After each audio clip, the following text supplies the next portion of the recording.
بسم اللہ الرحمن الرحیم۔ السلام علیکم، میں ہوں نواز رضا آپ کے ساتھ۔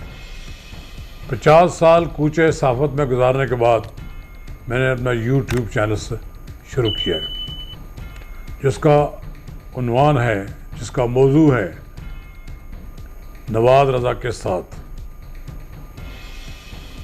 اس میں سیاسی تجزیے، اہم شخصیات کے انٹرویوز اور اہم واقعات کے تجزیے پیش کیے جاتے ہیں۔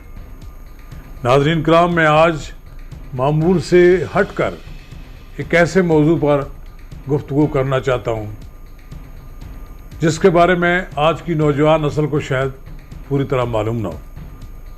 یہ 45 سال قبل کا واقعہ ہے۔ 7 ستمبر 1974 پاکستان کی سیاسی، قومی اور دینی تاریخ میں انتہائی اہمیت کا عمل ہے۔ 100 سال سے زیادہ کی جدوجہد کے بعد بالآخر ملت اسلامیہ نے قادیانیوں کو غیر مسلم اقلیت قرار دیا۔ یہ ایک بہت بڑا تاریخی فیصلہ تھا۔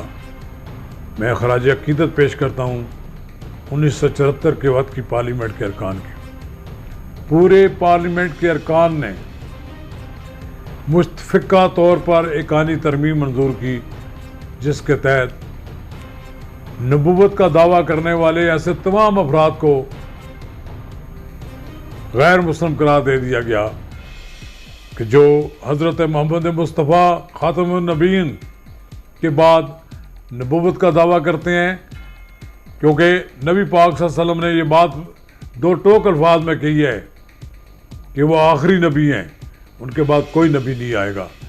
جو دعویٰ کرے گا وہ ہم اس کو غیر مسلم تصور کریں گے۔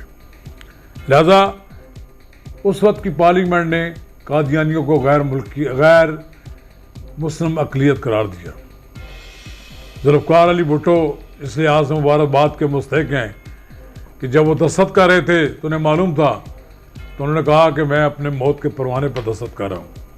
یہ اتنا بڑا فیصلہ ہے، لیکن میں سمجھتا ہوں کہ ذوالفقار علی بھٹو نے بے پناہ سیاسی خرابیاں بھی تھیں، فسطائیت تھی، اپنے مخالفین کو برداشت نہیں کرتے تھے۔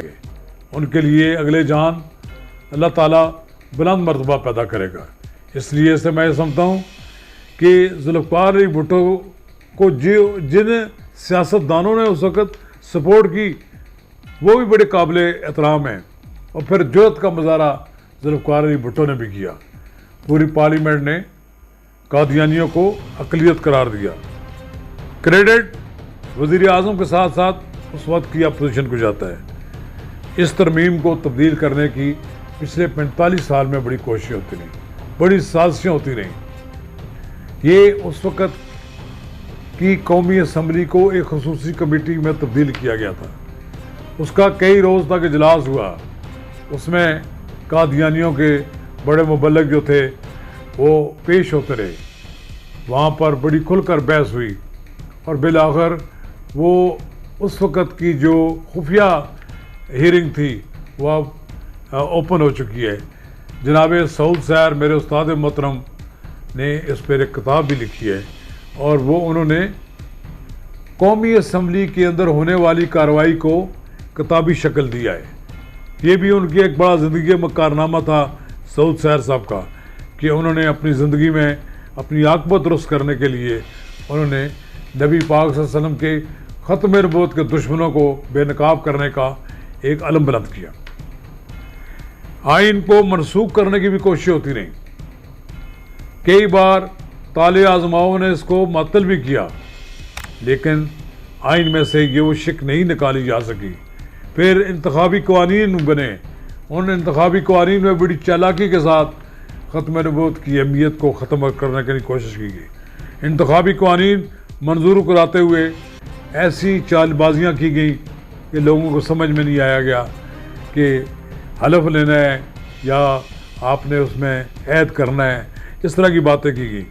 بین الاقوامی سطح پر بھی پاکستان پر بڑا دباؤ ڈالا جاتا رہا۔